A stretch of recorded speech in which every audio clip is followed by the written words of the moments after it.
أبي هريرة رضي الله تعالى عنه قال قال النبي صلى الله عليه وسلم عليكم بالجهاد في سبيل الله فإنه باب من أبواب الجنة رواه ابن ماجه وما زادهم إلا إيمانا وتسليما اللهم صل على আওয়াজ লাগবে টানে এটা ঘুরিয়ে দেন এদিকে ঘুরিয়ে দেন কানে এটা ঘুরিয়ে দেন তো কি আওয়াজ হয়েছে আমার কানে আওয়াজ লাগবে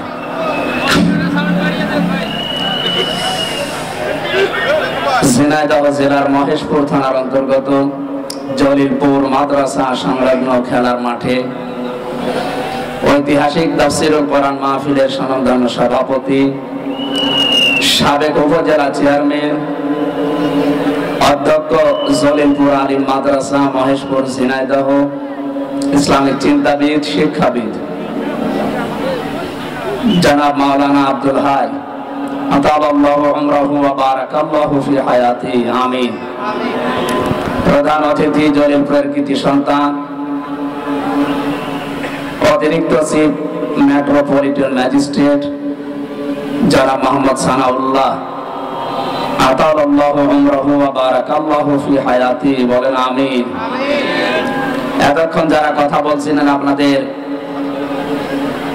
করসাদপুর থেকে আগত ইসলামিক চিন্তাবিদ শিক্ষাবিদ অধ্যাপক মোহাম্মদ মতিউর রহমান দামাত বারকাতুহুল আলিয়া, আলোচনা রেখেছেন জনাব মাওলানা হোসেন মাহফুজ চুয়াডাঙ্গা,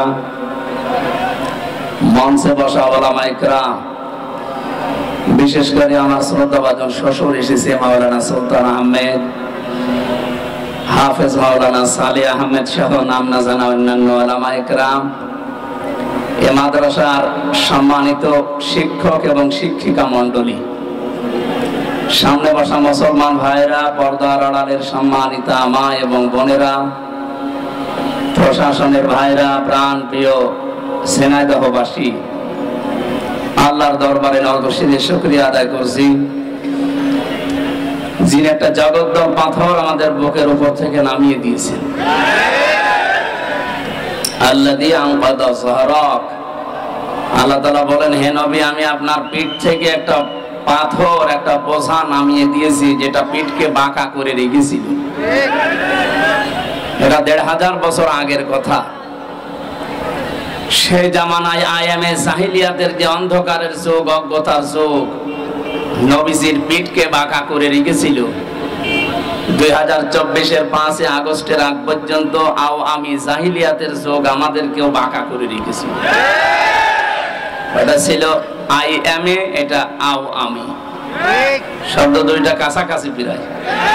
সুতরাং এরকম অন্ধকার এবং অজ্ঞতার যুগ যেন আর ফিরে না আসে সে ব্যাপারে আমাদেরকে সতর্ক থাকা লাগবে। আমাদের উপর থেকে আল্লাহ এত বড় বিশাল বোঝা নামিয়ে দিলেন যে আমরা এখন কথা বলতে পারি। প্রশ্ন আসতে পারে আমরা কথা বলতে পারতাম না? হ্যাঁ পারতাম। আল্লাহ যে ফোর্সে বলতে বলেছিলেন ওই ফোর্সে পারতাম না। খালাকাল ইনসান আল্লামাহুল বায়ান, আল্লাহ পাক বলেন আমি মানুষ বানিয়েছি আর মানুষকে কথা বলার শক্তি আমি দিয়েছি। বিজ্ঞান এখন প্রমাণ করছে মানুষ যে কথা বলতে পারে। এই কয়েক ইঞ্চি জায়গা দিয়ে কথা বের হতে 27টা ধাক্কা লাগে। কয়টা? 27টা স্তর পার করার পরে একটা কথা তৈরি হয়। এই বাক শক্তি এতদিন যারা রুদ্ধ করে রেখেছিল আল্লাহ তাদের হাত থেকে আমাদেরকে মুক্তি দিয়েছেন। বলেন আলহামদুলিল্লাহ। শুধু মুক্তি দেয়নি আল্লাহ, তাদের জন্য আমার মনে হয় নতুন করে কিছু আয়াত কোরআনে কারিমে আমরা এতদিনও জানতাম কিন্তু বাস্তবতা বুঝতাম না।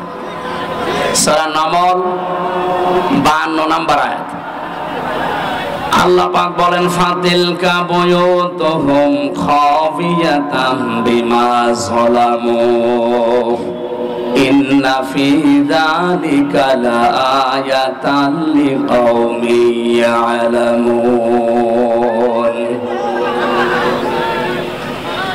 আল্লাহ যেন নিজের আঙ্গুল দিয়ে আমাদেরকে দেখাচ্ছেন ফাতিলকা বুয়ুতুহুম, এই সেই ঘরগুলো,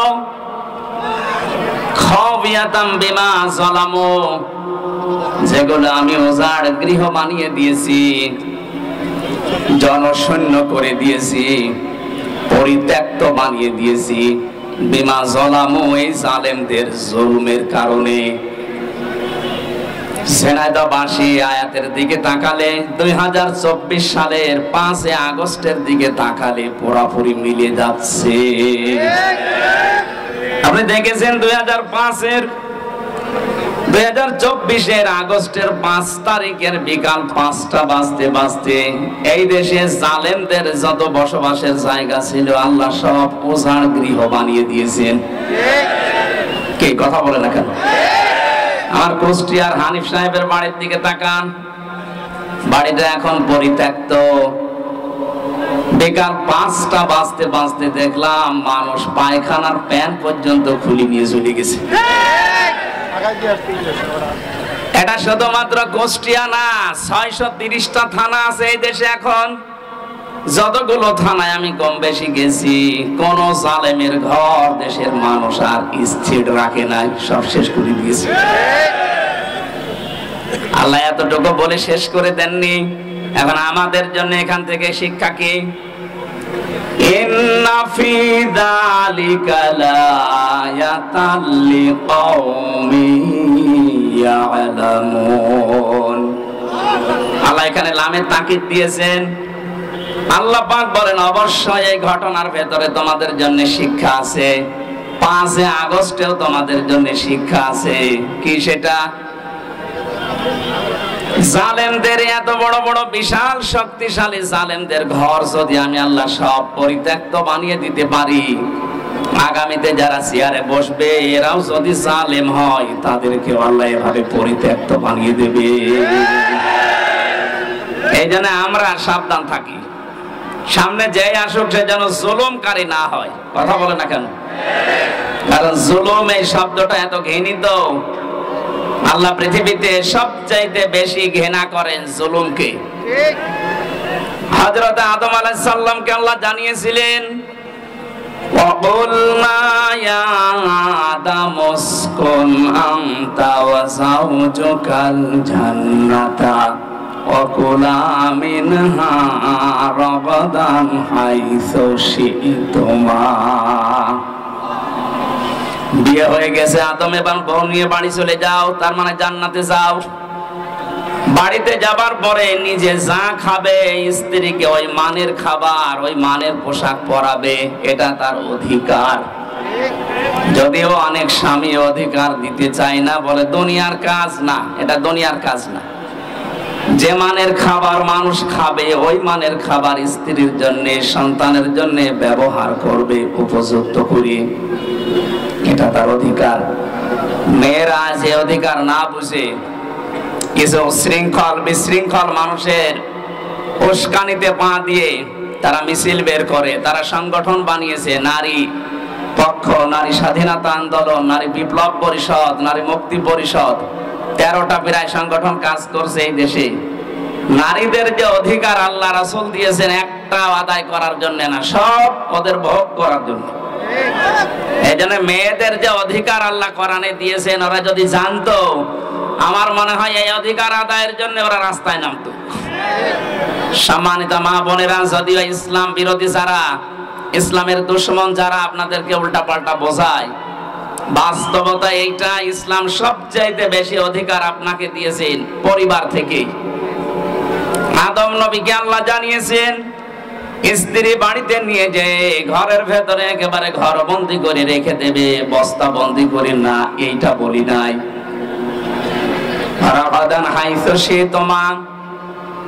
এখানে নিয়ে বেড়াতে যাবে, যেখানে ইচ্ছা এই জান্নাতে যাবে, যা ইচ্ছা খাবে, কিন্তু সাবধান। এখানে আমার আল্লাহ যে 2টা বিষয় দিতে চেয়েছেন, স্ত্রীর খাবারের মান ঠিক রাখা, নিজে খাওয়া, ওই মানের খাবার দেওয়া। 2 নম্বরে তাকে মাঝে মাঝে বিভিন্ন জায়গায় নিয়ে যাওয়া, কিন্তু সাবধান, ওয়ালা তাকরাবা হাদিহি শাজারা, এই গাছের কাছে যাবে না।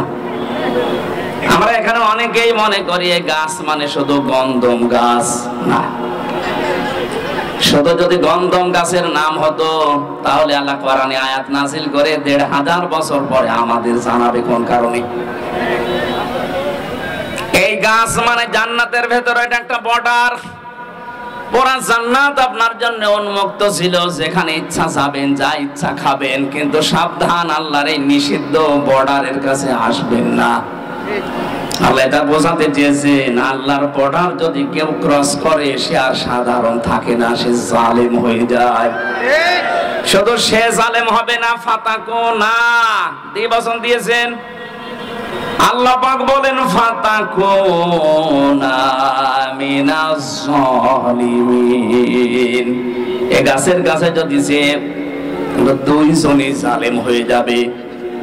হযরত আদম আলাইহিস সালামের কথা মেনে নিয়েছিলেন, কিন্তু মেয়ে লোকের পাল্লায় পড়ার কারণে আমার আল্লাহ তাকে এই যে বিষয়গুলো পরবর্তীতে আমরা জানি।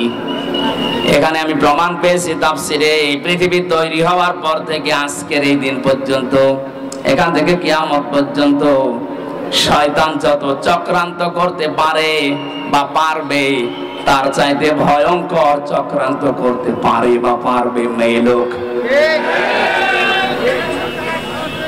এজন্য শয়তানের চক্রান্তের কথা কোরআনে কারিমে আল্লাহ যেখানে দিয়েছেন সেখানে দাঈফা দিয়েছেন, ইন্না কাইদা শাইতানি কানা দাঈফা। আল্লাহ পাক বলেন নাম্বার আয়াতের শেষের দিকে আছে, রব্বুল আলামিন বলেন জেনে রেখো অবশ্যই শয়তানের যত চক্রান্ত আছে সবগুলো একেবারেই দুর্বল। একেবারেই, আরো জোরে বলেন একেবারেই। সিস্টেম অপর পৃষ্ঠায় দেখুন আল্লাহ পাক যেখানে মেয়ে লোকের কথা দিয়েছেন চক্রান্তের ব্যাপারে, সেখানে দাঈফা দেয়নি। ইন্না কাইদাকুন্না আযীম। সূরা ইউসুফের ২৮ নম্বর আয়াতের শেষের দিকে আল্লাহ জানিয়েছেন শয়তানের চক্রান্ত দুর্বল, কিন্তু মেয়েদের চক্রান্ত ভয়ঙ্কর। এই আয়াতটা যার জন্য আল্লাহ নাযিল করেছিলেন তার নাম জুলাইখা। যদিও আল্লাহ জুলাইখার নাম এখানে দেননি, কোরআনে কারিমের ভেতরে যেই মেয়ে লোকের নাম আল্লাহ দিয়েছেন সেই মেয়ে লোকের দেখবেন স্বামী নেই। যেমন হযরতে মরিয়ম স্বামী আছে, কথা বলে না কেন? কিন্তু যতগুলো মেয়ে লোকের নাম ইনডাইরেক্ট আছে ওই প্রত্যেকটি মেয়ে লোকের স্বামী আছে। তাফসীরে মুফাসসির বোঝাতে চেয়েছেন পৃথিবীর মেয়েরা, দুনিয়ায় যদি কেউ তোমার না থাকে, স্বামী যদি মাথার উপরে থাকে, বুঝবে দুনিয়াটা আছে। স্বামী যাদের মাথার উপরে নেই, সারা পৃথিবী তোমার আন্ডারে থাকলেও বুঝবে তোমার কেউ নেই। উপরে ছাদ না থাকলে ঘরে থাকা যায়? আর জোরে বলেন স্বামী কি আপনি বোঝেন? স্বামী যে কি জিনিস, কোথায় রাখা দরকার আপনি জানেন? নবীজি মাঝে মাঝে বলতেন মেয়েরা আল্লাহ বাদে সেজদা দেওয়া জায়েজ নেই। আল্লাহ পাক বাদে যদি সেজদা দেওয়া জায়েজ থাকতো, মেয়েদের কানের কাছে মুখ নিয়ে বলতাম মেয়েরা যা করো স্বামীর পায়ে সেজদা করো। কোথায় তাদের মর্যাদা আপনি টের পাননি? আজ যারা স্বামীকে বাদ দিয়ে অন্য জায়গায় উল্টাপাল্টা কাজ করে বেড়াচ্ছেন, আপনি জেনে নেন, আপনি বুঝে নেন, বিশ্বাস করেন আপনি জাহান্নামী। প্রশ্ন আসতে পারে আমার স্বামী চরিত্র ভালো না, একটু খারাপ, এই কারণে আমি লাইন করেছি। আপনার স্বামী কি ফেরাউনের চাইতেও খারাপ? এক কথা বলে না কেন? আপনার স্বামী যত খারাপ হোক এই পৃথিবীতে ফেরাউন মার্কা স্বামী তো না। শুধু আল্লাহর উপরে ঈমান আনার কারণে তার নিজের স্ত্রীর হাতের ভেতরে ব্রেক লাগিয়েছে, পায়ের ভেতরে শলাকা লাগিয়েছে, কপালের ভেতরে ব্রেক লাগিয়ে মাথার উপরে গরম তেল ঢেলে দিয়েছে। আপনার স্বামীকে এই করেছে আপনি বলতে পারবেন না? দুই একটা একটু চড় থাপ্পড় দিতে পারে, অথচ তারও তো স্বামী কি করেছে আপনি দেখেন। কোরআনে কারিম এটা বলছে আমাদেরকে, ইয ক্বালাত রাব্বি ইবনি লি ইনদাকা বাইতান ফিল জান্নাহ ইলা আখিরি আয়াত। সূরা তাহরিমের ভেতরে আছে 12 নম্বর 11 নম্বর আয়াত। রব্বুল আলামিন বলেন, আমি দৃষ্টান্ত দিয়েছি, তোমরা একটু আসিয়ার দিকে তাকাও। তার স্বামী যা করছিল তার সাথে এ বিশাল অবস্থা দেখার পরে আমি আল্লাহ নিজে ফেরেশতা জিবরাইলকে দিয়ে জান্নাতটা পাঠিয়ে দিয়েছি, যাও জান্নাত দেখাও। হযরতে আসিয়া এই কঠিন অবস্থায় যখন জান্নাত দেখতে পেলেন, ডাক দিয়ে বলে, ফেরেশতা আল্লাহকে বলো জান্নাত শুধু না, এই জান্নাতে আমার জন্য একটা ঘর বানিয়ে দিতে, যেখানে বসে বসে আল্লাহকে সব সময় দেখা যায়। এবার আসেন মূল কথায়। হযরতে আসিয়া এত বড় কঠিন অত্যাচার, জুলুম, নির্যাতনের মুখে থাকার পরও কিন্তু স্বামীর জন্য তিনি বরদোয়া দেননি। অনাজ্জিনি মিন ফিরআউনা ওয়া আমালিহি ওয়ানাজ্জিনি মিনাল কওমিজ জালিমিন। এক আলিফ করে টান আছে। হযরতে আসিয়া বলেছিলেন, মাবুদ আমার স্বামী আমার উপরে জুলুম, অত্যাচার, নির্যাতন করছে, এই দৃশ্য দেখে তুমি যেন রেগে যেও না, তুমি আমার স্বামীর জুলুম থেকে আমাকে বাঁচাও, এবং আমার জুলুম যাদেরকে দিয়ে করে এর এই গুন্ডা বাহিনী, এই জালেমদের থেকে তুমি আমাকে বাঁচাও, কিন্তু আমার স্বামীর উপরে তুমি গজব দিও না।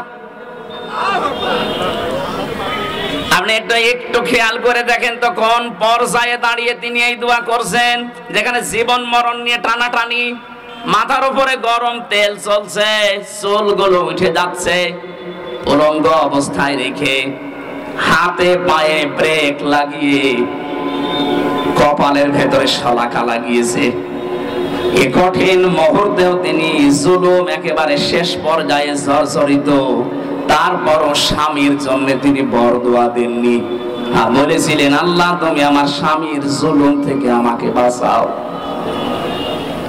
আপনি যে জান্নাতের আশা করেন আসিয়ার সাথে, আপনি মিলান তো আপনার জীবনে এটা পাওয়া যাবে?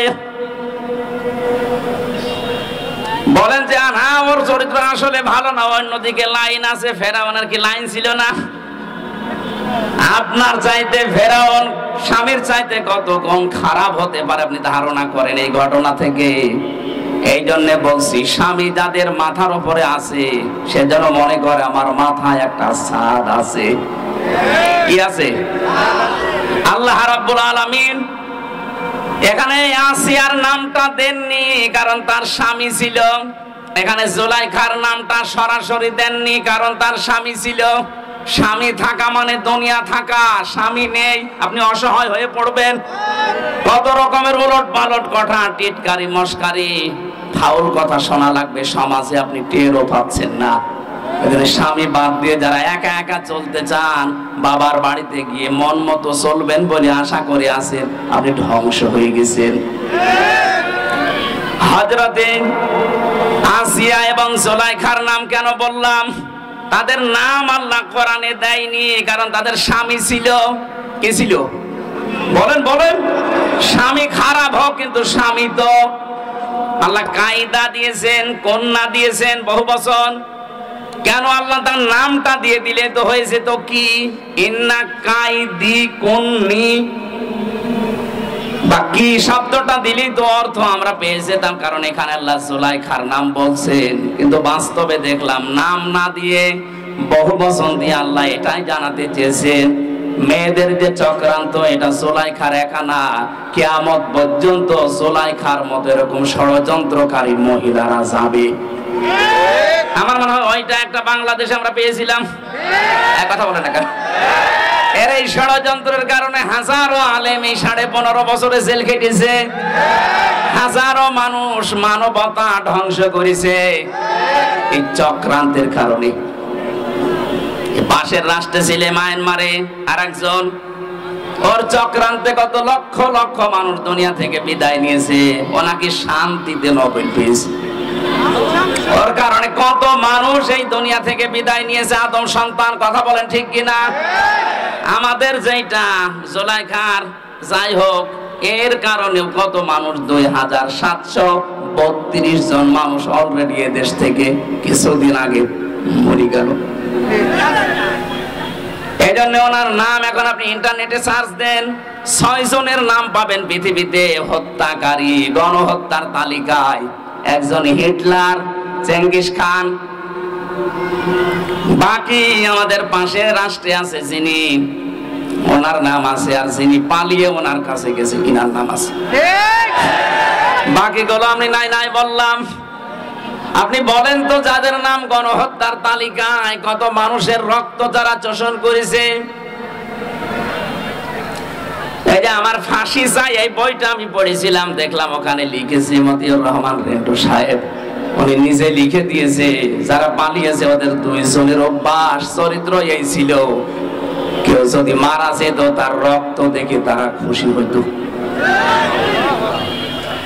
আমি যেটা বোঝাতে চাচ্ছি আপনাদেরকে, মেয়েদের চক্রান্ত যেহেতু ভয়ঙ্কর, এটা বসে নেই, কিয়ামত পর্যন্ত এটা চলতে থাকবে।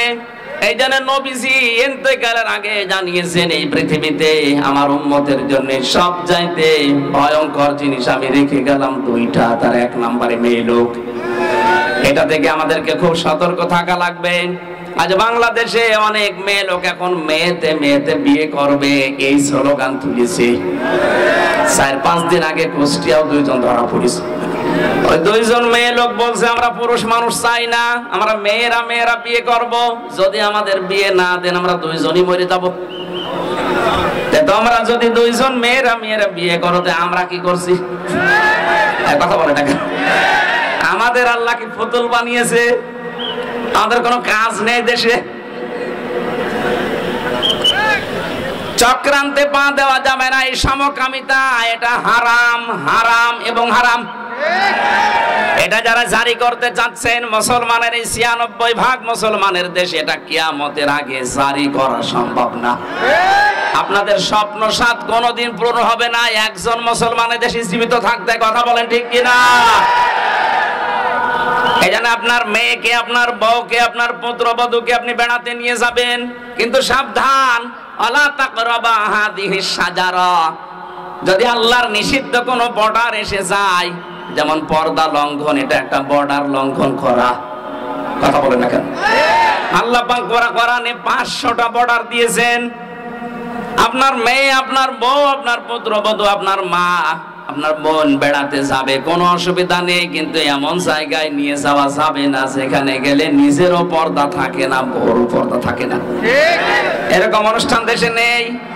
বলেন। এই যে বরযাত্রী যারা বউ মেয়ে ছেলে নিয়ে যায়, পর্দা থাকে? বলেন। 14 জন পুরুষ ছাড়া অন্য কারোর সাথে আপনি দেখা করতে পারবেন না। আপনি একজন মহিলা, কয়জন? 14 জন পুরুষ বাদ দিয়ে কারোর সাথে দেখা করলে আপনার চোখ নিম্নগামী হবে, লজ্জা স্থান পবিত্র রাখা লাগবে। আমার মনে হয় বিবাহে বরযাত্রী যারা যায়, ওদের আর কিছু না হোক, চোখের জেনা হতে আছে। আজকে থেকে এখন আর বরযাত্রী যাবেন না, কারণ এটা ইসলামে নেই। ইসলামে আছে অলিমা। জানি আপনি মানবেন না, কারণ এই দেশে অলিমা নেই, দেশে আছে বরযাত্রী। নবীজি বানিয়েছেন অলিমা, আর আমরা বানিয়েছে বরযাত্রী। এটা হিন্দুদের তাফসীর মাহফিল দিয়েছেন কিছু নেওয়ার জন্য, অন্তত এইটা নবীজির কাছ থেকে নেওয়া যাবে না। আমরা যারা অন্তত ছেলের বাবা আছি, আজকে থেকে সিদ্ধান্ত নেন, নবীজির বাইরের এই হিন্দুদের কাজ আমরা আজকে থেকে আর করব না। অন্তত যতদিন বেঁচে আছি কোনদিন আর বরযাত্রী যাব। কারা কারা যাবেন না হাত তোলেন তো। এই আন্দাজে হাত তুলে মরবেন, সামনে আবার যাবেন, আপনি হাত তুলে তো মুনাফিক হবেন। একেবারে অটুট সিদ্ধান্ত নেন, জীবনে বরযাত্রী যাব না। তারা তোলেন না, হাত তুলছেন না, তার মানে এলাকায় সমস্যা আছে। হ্যাঁ সমস্যা আছে, থাক, আপনার মানার দরকার নেই ভাই। আমার ওয়াজ করার দরকার করে যায়, আপনি শোনার দরকার শুনে যান। কি আশ্চর্য গো! অলিমা করবেন কারা কারা? অলিমায় যাবেন হাত তোলেন তো। বোঝা গেছে, খাওয়া যেখানে আমরা সেখানে। ইসলাম এই দেশে আমরা এমন ভাবেই মানছি যে ইসলামে খাওয়া আছে সেখানে আমরা আছি, খাওয়া নেই সে যত বড় ইসলাম হোক ওখানে আমরা নেই। কথা বলে না কেন? আপনি ইসলামের নিয়ম নীতিগুলো দেখেন, এদেশে যা পালন হয়, মানুষ মরে গেলে খাওয়া, মানুষ জন্ম নিলেও মুসলমানই দেয়, এরপরে খাওয়া, জন্মের দিনও খাওয়া, সবে বরাতে খাওয়া, সবে মেরাজে খাওয়া, সবে কদরে খাওয়া, দই রোজা, দই ঈদে খাওয়া, কেউ দাওয়াত দিলে সে যে অনুষ্ঠানেই হোক শুধু খাওয়া। বলেন খাওয়া ছাড়া ইবাদত দেশে কি আছে? যেটা ইবাদত সেটা কিন্তু নেই। কি সেটা কি আমরা আজকের আয়াত দিয়ে প্রমাণ করব ইনশাআল্লাহ। তাহলে আদম আলাইহিস সালামকে আল্লাহ বর্ডার দিয়েছিলেন, বর্ডার পার হলে আপনি জালেম হয়ে যাবেন। আমাদের সামনে সে বর্ডার আছে না বর্ডার উঠে গেছে? আরো জোরে বলেন। এজন্য আমরা এই 500 বর্ডার দুনিয়ায় দেওয়া আছে, বর্ডারের কাছে পর্যন্ত যেতে পারেন, বর্ডার যেন পার না হয়, ক্রস না হয়। বর্ডার ক্রস হলে আপনি জালেম হয়ে উঠবেন। যেহেতু আল্লাহর কাছে সবচাইতে ঘৃণিত জালেম কারা? আরো জোরে বলেন। এজন্য আগামীতে যারাই আসবেন এই লামে তাকিদ দিয়ে আমি এইটাই বোঝাতে চাচ্ছিলাম এতক্ষণ, আমি যাই করি অন্তত যেন জালেম হয়ে না যায়। অনেকে তো এখনো আন্টি শান্টি বসিয়ে বসে আছে, আর একটু পাইছি আর দেখেন কি করি। না, জুলুম করা যাবে না, তাহলে আপনার বাড়ি ঘর ওইরকম পরিত্যক্ত হয়ে যাবে হানিফের মতো। এ জেলায় হয়েছে কিনা আমি জানি না, আমার মা সব গড়িয়ে দিয়েছেন আপনারা। কারণ জালেমদের ওগুলো চিহ্ন রাখে না, আল্লাহ নিজে ফাকতি আদাবিরুল কওমিল্লাযিনা যালামু, জালেমদের গোড়া কেটে দেয় কে? আরো জোরে বলেন। আমি আবার বলছি, যাই করি এই উম্মত যেন জালেম হয়ে না যায়। যদি জুলুম করে ফেলেন তামাম দুনিয়া আমাদের পক্ষে থাকলেও আল্লাহ বিপক্ষে চলে যাবে। আর যদি আমরা জালেম না হয়ে যদি মাজলুম হতে পারি, এতদিন যা মাজলুম অবস্থায় ছিলাম, সারা পৃথিবীতে এখন সবচাইতে বেশি মাজলুম জাতি আমরা মুসলিমরা। যারা মানবাধিকারের কথা বলে আমাদের পাশের এই দাদা বাবুরা, সবচাইতে বেশি মানবাধিকার লঙ্ঘন হয় তাদের দেশে। আপনি দেখেন ওরা আমাদেরকে এই কথা জানায় যে আমাদের দেশে সংখ্যালঘু নির্যাতন হয়, এটা মিথ্যা কথা। ইসকনের বিরুদ্ধে যেটা হয়েছে এটারা হিন্দু না, এটা হিন্দু কিসের? ইসকন হিন্দুদের সংগঠন নয়। এর প্রতিষ্ঠাতা যেই লোকটা প্রভুপাদ স্বামী, একটা ইহুদি, খ্রিস্টান চার্চে লেখাপড়া করে হিন্দুদের কিছু মানুষকে মোটিভেশন করে ও একটা নতুন হিন্দুদের ধর্মের বদনাম করার জন্য এই কাজটা আরম্ভ করেছিল। সুতরাং ইসকনের নাম নিয়ে আপনি বিশৃঙ্খলা করবেন, আপনাদেরকে কিছু বললে আপনি জানা দুনিয়ায় জানাবেন যে আমাদের সংখ্যালঘু নির্যাতন হচ্ছে। আজকে ভারতে তাকান, অনেক মসজিদ ভেঙ্গে ভেঙ্গে তারা আজ মন্দির বানাচ্ছে। এই কথা বলেন না কেন? বাংলাদেশে ইতিহাস আছে যে কোন মন্দির ভেঙে আমরা আজ পর্যন্ত মসজিদ বানিয়েছি? গতকাল ওরা জানিয়েছে আজমির শরীফের নিচে নাকি 1000 বছর আগে মন্দির ছিল, এখন ওইটা ভেঙে মন্দির বানাবে। এই ভুয়া কথা তুলে যদি আজমির শরীফে হাত দিতে চান, বাংলাদেশের ঢাকার ইসকন মন্দির যেটা স্বামীবাগে, এখন যদি বলি যে এটা 500 বছর আগে এখানে মসজিদ ছিল, এখন নেন ঠেলা। আর জালেমরা যখন কারাগারে যায়, জালেমরা যখন আদালতে ওঠে, তখন আমার মাঝে মাঝে মনে হয় দেখ কেমন লাগে। আমাদের যখন নিয়ে যেত আদালতে মাথায় দড়ি দিয়ে, ওরা ফিসাফিসি করতো, এর কাছে ও বলতো দেখ কেমন লাগে। এখন আপনাদের এই দৃশ্য দেখে তো আমার মনে হচ্ছে দেখ কেমন লাগে। আজমির শরীফে হার দেবেন দেন, আল্লাহর ঘর মসজিদ গুলো ভাঙছেন ভাঙেন, 2-3 বছর পরে দেখবেন সারা পৃথিবীর যেখানে হিন্দু আছে তখন বলা হবে যে এখানে 1000 বছর আগে আমাদের মসজিদ ছিল। কি করবেন তখন? আপনাদের সংখ্যায় তো বেশি না, তামাম দুনিয়ায় সবচাইতে বেশি খ্রিস্টান ধর্মের মানুষ, এরপরে আমরা। এই কথা বলে না কেন? খ্রিস্টান 250 কোটি আর আমরা 200 কোটি, হিন্দু আছে 130 কোটি। এক একজন যদি এক একজনকে আপনি ভাগ করে দেন তাও তো পারবেন না। সুতরাং যে ষড়যন্ত্র আরম্ভ করেছেন এটা থামান। ইউনূস সাহেবের এক কথায় আপনার সব উল্টাপাল্টা হয়ে গেছে, তাও তো কিছু করে নাই। ইউনূস সাহেব যদি যা বলেছিল ওইটা করতো, এতক্ষণ পর্যন্ত ভারত এই 7 সিস্টার সব ভেঙে গুড়িয়ে যেত। ওনাকে দুর্বল মনে করবেন না, ওনার পেছনে যা আছে আপনি টের পাচ্ছেন না। আজকে সকালবেলা আমি 45 মিনিট দেখেছিলাম আমাদের টক শো গুলো, পাগল হয়ে গেছে। এই জন্য যেহেতু এটা রেকর্ড হচ্ছে, সারা দুনিয়ায় যাবে এটা, এটা শুধু এখানে সীমাবদ্ধ নেই। এই জন্য কথাগুলো বললাম। যারা এই ষড়যন্ত্রে মেতে আছেন, কিছু দালাল মিডিয়া সহ, আপনারা থামবেন। হাওয়া দিয়ে উস্কানি দিয়ে মানুষদেরকে বিপদে ফেলে দিয়েন না। হাজারো মানুষ কিন্তু জীবন হারাবে এই উস্কানিতে পা দিলে। আমরা এরকম কোন উস্কানিতে, ফেসবুকের কোন উস্কানিতে পা দেব না ইনশাআল্লাহ। আমরা যেন জালেম না হই, মাজলুম থাকি। আল্লাহ আমাদেরকে মাজলুম বানান, জালেম না বানান। বলেন আমিন। দরুদ আর সালাম পাঠ করার মাধ্যমে আমরা আরম্ভ করছি। সূরা নাহাল 112 নম্বর আয়াতটা পড়েছি। বাংলাদেশের সাথে আয়াতটা মিলিয়ে আমি একেবারে খাপের খাপ এই জায়গায় মিলাবো, তারপরে যাব। আল্লাহ পাক বলেন, দরাবাল্লাহু মাসালান ক্বরিয়াতান কানাত আমিনাতাম মুতমাইন্না। আমি একটা গ্রামের উদাহরণ দিচ্ছি তোমাদের সামনে।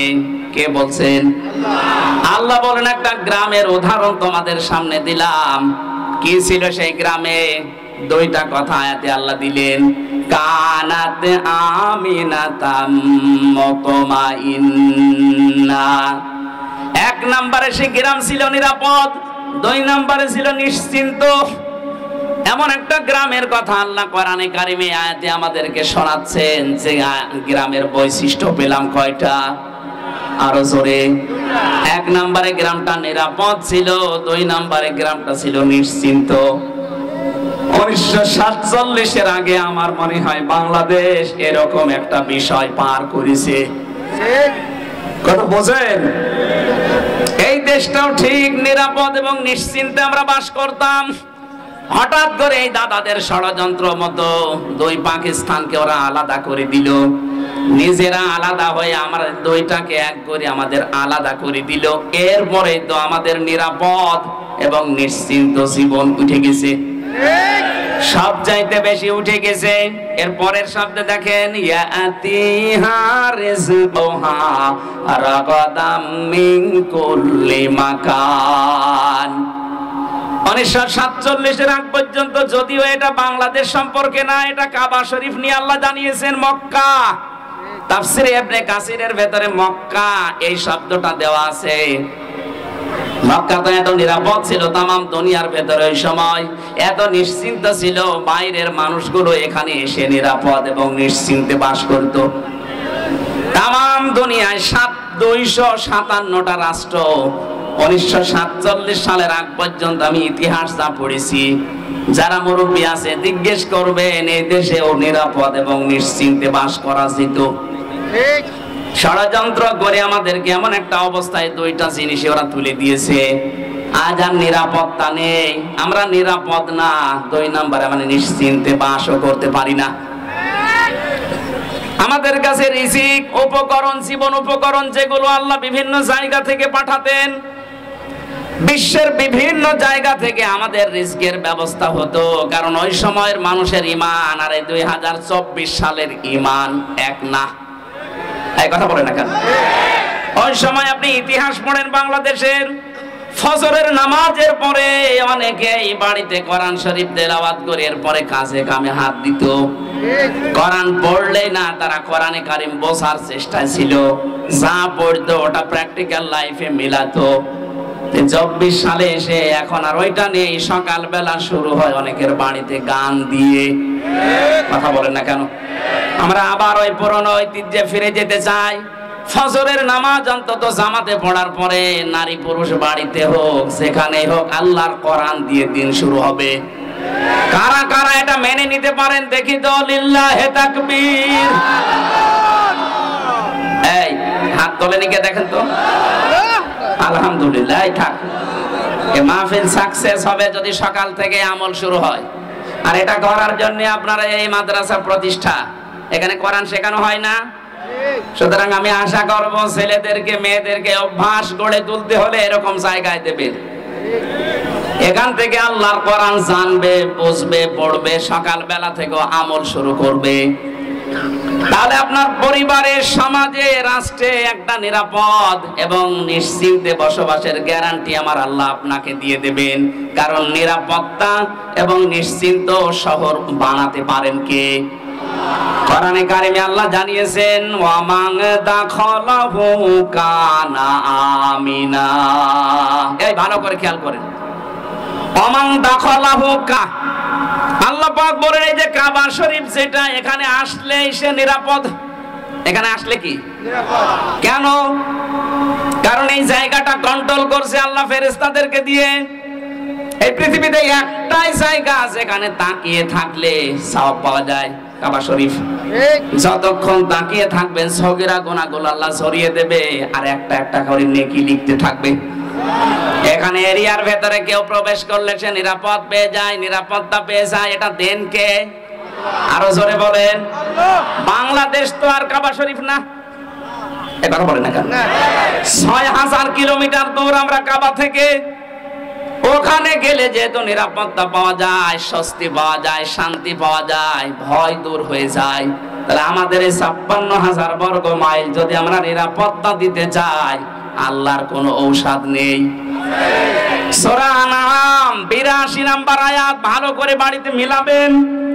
আল্লাহ পাক বলেন, আল্লাযীনা আমানু ওয়া লাম ইয়ালবিসু ঈমানাহুম বিযুলমিন উলাইকা লাহুমুল আমনু ওয়া হুম মুহতাদুন। বলেন আল্লাহু আকবার। আল্লাহ বলেন যারা ঈমান আনে আর ঈমানের সাথে কোনো মানুষ যদি তাদের শিরককে মিশ্রণ না করে, আমি আল্লাহ এই মানুষগুলো, উলাইকা যারা এখানে আলেম আছে, উলাইকা দিয়েছেন আল্লাহ যেন এভাবে ইশারা দিয়ে জানিয়েছেন, উলাইকা এই মহেশপুরের জলিলপুরের এলাকার এই মানুষগুলো লাহুমুল আমনু, এদের জন্য নিরাপত্তা। তাহলে আমরা যদি বাংলাদেশের ৫৬,০০০ বর্গ মাইলকে শান্তি, স্বস্তি, নিরাপত্তা দিয়ে ঢেকে রাখতে চাই, এ দেশ থেকে জুলুম আর শিরিক বিদায় করা লাগবে। কথা বলেন না কেন? এদেশে জুলুম আছে না নেই? শিরিক আছে না নেই? সব চাইতে বড় শিরিক আমার আল্লাহর সাথে এখনো অনেকে করছেন, নাকি এটা বলবো না? আমি আগে আয়াতটা বলি, তারপরে আমার গাড়ি আর দোষ আসবে না। এটা আয়াত নাম্বার 65 নাম্বার আয়াত। এটা সূরা জুমারের। আগে আয়াতটার দলিল বলি বাণিজ্যে আপনি মেলাবেন, তারপরে আপনার নিজের উপরে দোষ ফেলবেন, আমার উপরে না। ওয়ালাকাদ উহিয়া ইলাইকা ওয়া ইলাল্লাযীনা মিন ক্বাবলিকা লাইন আশরাকতা লা ইয়াহবাতান্না আমালুকা ওয়া লা তাকুনান্না মিনাল খাসিরিন। আল্লাহ পাক বলেন, অবশ্যই হে নবী আপনার প্রতি আমি ওহী করলাম, আপনার প্রতি আমি ওহী করলাম। এইটা আপনার পূর্বে যারা দুনিয়ায় এসেছিল তাদের প্রতি আমি একই ওহী করেছিলাম। দুনিয়াতে যাই করেন না কেন, লাইন আশরাকতা, আপনিও যদি শিরিক করেন, কে বলছেন? আল্লাহ। কাকে বলছেন? এই ভালো করে শুনেন, এটা কে বলছেন বলেন তো? কাকে বলছেন? রাসূলুল্লাহ। কাকে?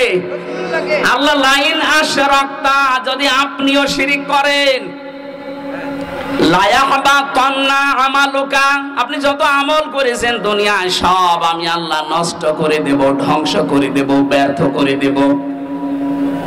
এতটুকু আল্লাহ শেষ করেননি, ওয়ালা তাকুনান্না মিনাল খাসিরিন। লামে তাকিদ নুনে সাকিলা। আল্লাহ বলেন আমি গ্যারান্টি দিয়ে বলছি, আপনাকে আমি ক্ষতিগ্রস্তদের ভেতরে ফেলে দেব। নবীকে যদি আল্লাহ বলতে পারে, আমরা কোথাকার কে? এবার আসেন একটা আমাদের দিকে নিয়ে যায়, এক কথায় জবাব দিচ্ছি। এই এদিকে তাকা। আল্লাহ যেটা পারে ওইটা অন্য কেউ পারে, এই বিশ্বাস করার নাম শিরিক। বিশ্বাস করার নাম, আরো জোরে, শিরিক যে করে সে মুশরিক। কথা বলে না কেন?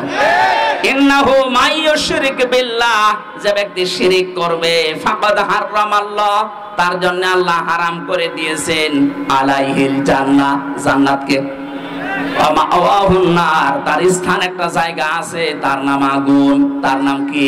আগুন। ওয়া মালিজ জালিমিনা মিন আনসার, আল্লাহ বলেন জালেমদেরকে কেউ সাহায্য করছে না, করবে না। বলেন নাউজুবিল্লাহ। এবার আমরা কি নিতে পারি এখান থেকে? আল্লাহ যেটা পারে ওইটা অন্য কেউ পারে, বিশ্বাস করার নাম শিরিক। শিরিক যারা করে তারা, এইবার জোরে বলেন, এ দেশ চালাতে পারে আল্লাহর আইন দিয়ে। আল্লাহ জানিয়েছেন আলা লাহুল খালক ওয়াল আমরু, আমি বানিয়েছি এই পৃথিবী, আমার আইন এখানে চলবে। সুতরাং আল্লাহর আইন বাদ দিয়ে মানুষের তৈরি করা আইন যারা প্রতিষ্ঠার জন্য দল করেন, আন্দোলন করেন, মিছিল মিটিং করেন, আপনি শিরিক করছেন। শিরিক করলে আপনি মুশরিক। মুশরিকের জন্য জান্নাত হারাম, জাহান্নাম, জাহান্নাম হারাম বলছেন। আমি আশা করছি বোঝাতে পেরেছি, এরপরে আর নামা লাগবে না। আর একটা টাচ দেই, আন্নাল কুওয়াতা লিল্লাহি জামিআ, সব ক্ষমতার উৎসকে আর জোরে বলেন আল্লাহ। যে যারা বলে ক্ষমতার উৎস জনগণ, তারা শিরিক করছে। শিরিক করলে লোকটা মুশরিক হয়ে গেলে লোকটা, আর কি বলা যায় বলেন তো? এরপরেও যদি কোনো মানুষ শিরিক না ছাড়ে, কিয়ামত পর্যন্ত আপনি চেষ্টা করলে এই দেশকে নিরাপত্তা দিতে পারবেন না। আল্লাহ নিজে জানাচ্ছেন যারা ঈমান আনে আর ঈমানের সাথে শিরিক মিশ্রণ না করে, শিরিক মিশ্রণ যারা না করে, তাদেরকে আমি নিরাপত্তার দায়িত্বে নিয়ে নিলাম, তারাই নিরাপত্তার হকদার। সুতরাং যত ষড়যন্ত্র বাইরের দেশ থেকে চলছে, যারা করাচ্ছে, এই সবগুলো থেকে মুক্ত হওয়ার জন্য এখন এদের শিরিক মুক্ত করা লাগবে। নিজেরা শিরিক করব না, কেউ করলে করতে দেব না। বলেন, বিশেষ করে আমরা ৯৬% মুসলমানেরা, অন্য জাতি যারা আছে ৪% দ্বারা করেন গা, ওদের দ্বারা কিছু হবে না। আমরা মুসলমান হয়ে যদি আমরা শিরিক করি, এ দেশ আল্লাহ অস্থিতিশীল বানিয়ে দেবে। কথা বলেন ঠিক কিনা? আল্লাহ পাক বলেন আমি রিজিক পাঠাতাম বিভিন্ন জায়গা থেকে তাদের কাছে, কিন্তু তারা সব চাইতে বড় নাফরমানি করেছিল। ফাকাফারাতে বিআনউমিল্লাহ, আমি আল্লাহর নিয়ামতকে তারা ঢেকে ফেলেছিল, গোপন করেছিল। এবার আপনি এই ৫৩ বছর মিলান, সূরা ইব্রাহিমের ভেতরে আছে। আল্লাহ রাব্বুল আলামিন বলেন আলাম তারো ইলাল্লাযীনা বাদদালু নি'মাতাল্লাহি কুফরা ওয়া আহাল্লু কওমাহুম দারাল বাওয়ার জাহান্নামা ইয়াসলাউনাহা ওয়া বিইসাল করার। নবী আপনি কি ওদের দিকে দেখেননি যে মানুষগুলো আল্লাহর নিয়ামতকে বদল করে ফেলেছিল, পাল্টিয়ে ফেলেছিল? এদেশে আল্লাহর নিয়ামত এই, আমি একটা একটা করে প্রায় ৫০০টা বলতে পারবো। এখন একটা বলছি, পর্দায় থাকা মেয়েদের জন্য এটা নিয়ামত কিনা বলেন তো? বলেন বলেন। মানুষ আমরা যত খারাপ হই, পর্দাওয়ালা মেয়ে লোক দেখলে হয় আপা, নাই খালা, নাই মা বলে ডাকে। কথা বলে না কেন? বেপর্দা মেয়ে লোক দেখলে আগেই ডাকবে ভাবি। এটা আপনাকে আল্লাহ নিরাপত্তার চাদর থেকে বের করে দেবে। আল্লাহর এই নিয়ামত কাজ পাল্টাতে অনেকে পর্দার বিরুদ্ধে পর্যন্ত ফতোয়া দেয়, নিজে তো পর্দা করেই না, আরো পর্দা যেন না থাকে সেই ব্যবস্থা করার চেষ্টা চলছিল। আল্লাহ আমাদের হাতে ধরে বাঁচিয়েছেন। কথা বলেন ঠিক কিনা? আল্লাহর যত নিয়ামত, তার ভেতরে ২ নম্বরের নিয়ামতের নাম রাসূলুল্লাহ।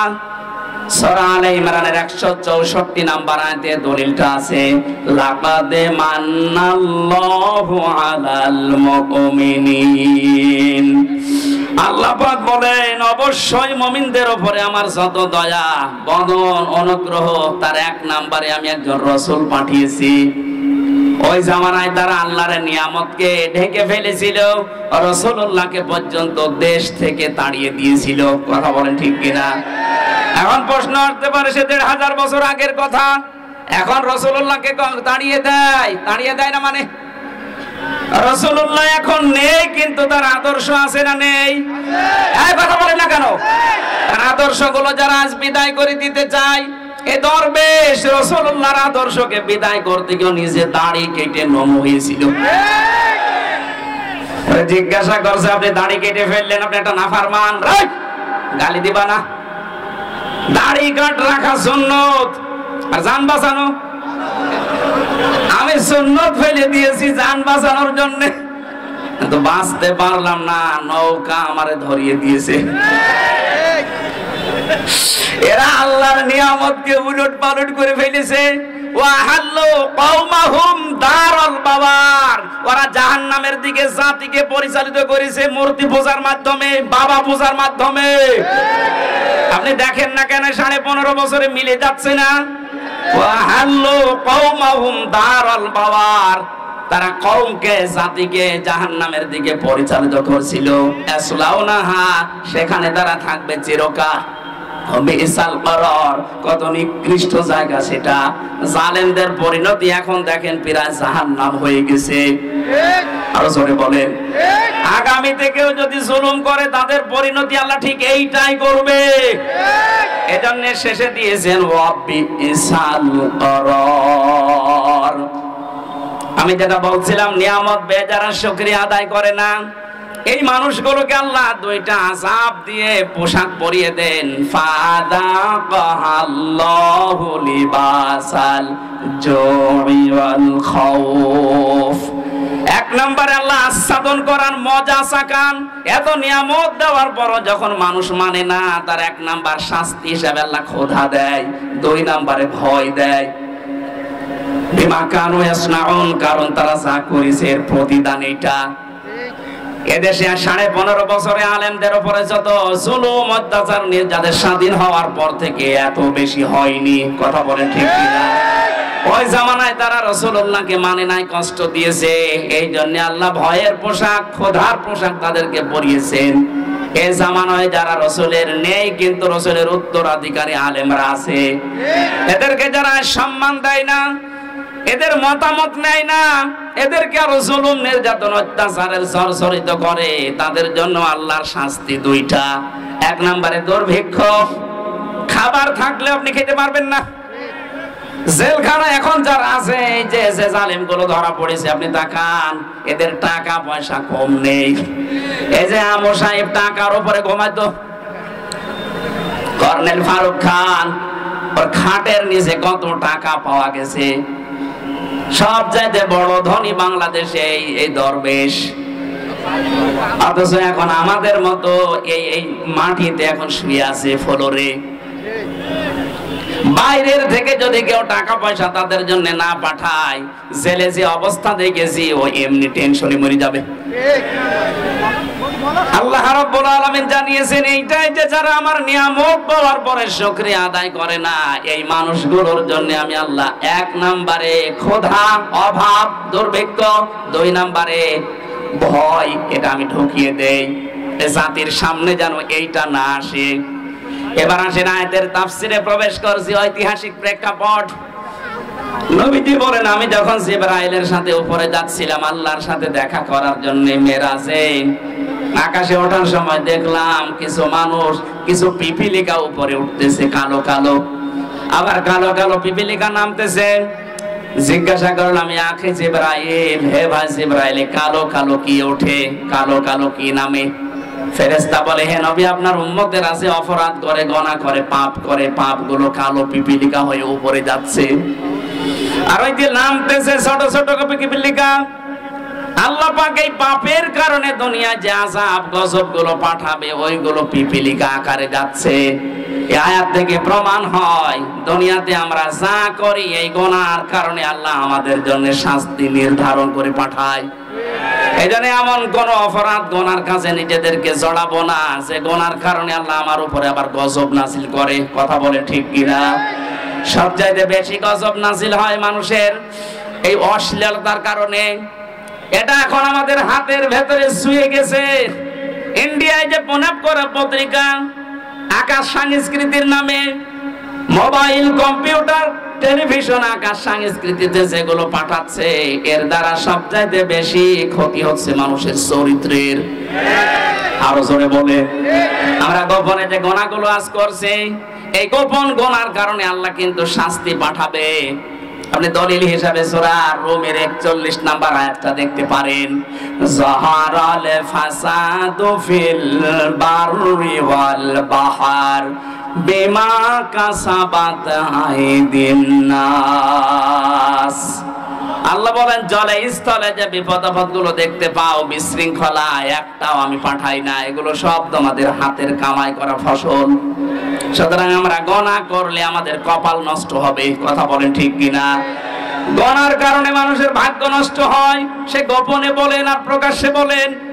এই 15.5 বছরে তো প্রকাশ্যে জুলুম চলেছে, এখনো পর্যন্ত অনেকের জুলুম থেমে নেই, গোপনে চালাচ্ছে। এই কথা বলে না কেন? কত মানুষ এখনো পর্যন্ত বাজার ঘাট, এমনকি বিভিন্ন জিনিস দখল করার মাধ্যমে মানুষের উপরে জুলুম চলছে। এটা বন্ধ করা দরকার। কারণ এই জুলুমের কারণে যে গজব আসবে, আপনি একা মরবেন না, আমারে নিয়ে মারবেন। 2 তলা নৌকা চলছিল, উপর তলায় আমরা মনে করেন 50 জন আছি, নিচ তলায় আছে 50 জন। পানি নেওয়ার জন্য সবসময় উপরে আসা লাগে। আমরা উপরে যারা আছি যদি বলি বের ডিস্টার্ব করেন কেন, নিচে তো পানি আছে, একটা তক্তা খুলে নিলেই তো হয়। ওরা বলছে ঠিক আছে আর আসবো না, নিচে যে রাগ করে একটা তক্তা খুলতেছে। ওপরে আমরা যারা আল্লাহর ওলি মার্কা মানুষ বসে আছি, যদি বলি যে যা করছে করুক গা, লা ইলাহা ইল্লাল্লাহ, বাঁচতে পারবেন? বলেন বলেন। আপনাকে বাধা দেওয়া লাগবে, নিচে যে তক্তা খুলতেছে যদি বাধা না মানে মারা লাগবে, না মায়ে যদি না মেরে ফেলা লাগবে, কারণ আমাকে বাঁচা লাগবে। কথা বলেন ঠিক কিনা? ও যদি জোর করে তক্তা খোলে নিচে ডুববে না, আমারে নিয়ে ডুবাবে। এখানে যদি কাবা শরীফের ইমামও থাকে সেও ডুববে। এজন্য আমরা চাই, জুলুমের কারণে দেশটা গোল্লায় গেছে, আবার যদি কেউ জুলুম করার চেষ্টা করেন, গজব তো আসবে। ওই যে পিপিলিকা হয়ে নামতেছে, এই গজব আসলে শুধু আপনি একা ধ্বংস হবেন না, আমাদেরকেও নিয়ে মারবেন। এজন্য আমাদের বাঁচার তাকিদে হলেও আমাদেরকে বাধা দেওয়া লাগছে। জুলুম করব না, জুলুম করতে দেব না। কথা বলেন ঠিক কিনা? যেখানে যেখানে জুলুম হয়েছে সবগুলো বন্ধ করার দায়িত্ব এদেশের মুসলমানদের এখন। আর সেই সময় কিন্তু এখন আসতেছে, কোন জালেম যেন চেয়ারে বসতে না পারে, জালেমরা যেন ফিরে না আসে। যে জালেমরা পালিয়েছে এখনো পালাবে, ওদের তালিকা করে করে মোড়ে মোড়ে টাঙিয়ে দেবেন। যাদের কারণে আলেমরা এদেশে কথা বলতে পারে নাই, এ মাইক কেড়ে নিয়েছে, কয় আপনি কোথায়, আজকে আসেন, মাইক দিয়ে দিলাম, নেন আসেন, মাইক নেন তো দেখি কেমন সাহস আপনার, আজকে আসেন। কুষ্টিয়াতে যাদের কারণে আমি কোরআনের কথা বলতে পারতাম না, মাঝে মাঝে বলি কই আসেন, কেউ আসে না, সব পালিয়েছে। এখানে যারা ঢুকতে দেয়নি, এই মহেশপুরে আসার কথা ছিল, আল্লাহর ওলি আসতে দেয়নি। কোথায় আপনি আসেন, আওয়াজ আপনার বাড়িতে যাচ্ছে আমি জানি, আসেন। আজকে মাইক কেড়ে নেন, মাইক আমি আজকে দিয়ে দিলাম, নেন। মহেশপুরবাসী, মূল কথা এইটা, আমরা যে যে ধরনের অপরাধ করব, এই অপরাধের কারণে কিন্তু এই পৃথিবীতে আযাব আর গজব নাযিল হবে। এজন্য আমরা নিজেদেরকে সংযত থামাবো। কথা বলে ঠিক কিনা? যদি না থামাতে পারেন, আয়াতের পরবর্তী যে শব্দগুলো এবার আল্লাহ বলছেন, নাকি শেষ করে দেব? থাকবেন কারা কারা শেষ পর্যন্ত? দেখি হাত তোলেন তো, এই হাত তোলেন, দেখেন তো হাত তোলেনি কে, দেখেন তো, ওই যে একটা লোক হাত তোলেনি, তোলেন, তুলে রাখেন, হাত তুলে রাখেন। হোসাইন কই? এই মাদ্রাসার মাহফিল একটা খরচ আছে এদের, এই খরচের জন্য এনাদের যারা যাচ্ছে হাত তুলে রেখেছেন, হাত পকেটে দিয়ে টাকাগুলো দিয়ে যাবেন। আমি তো কালেকশন বুঝি না, জানিও না, তারপরও যতটুকু বললাম নিজের দায়িত্বে। মাদ্রাসা যেহেতু সরকার তো টাকা দিচ্ছে না, এখানে মাদ্রাসার মাহফিল দিয়েছেন আর নিজেরা, আশা করছে আপনারা কেউ ওনাদেরকে একেবারে ফেরত দেবেন না। যারা যাচ্ছে ভেতরে, কই লোকজন কই আপনার?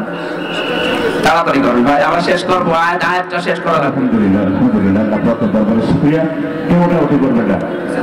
সম্মানিত ভাইরা, আপনারা যে যা পারেন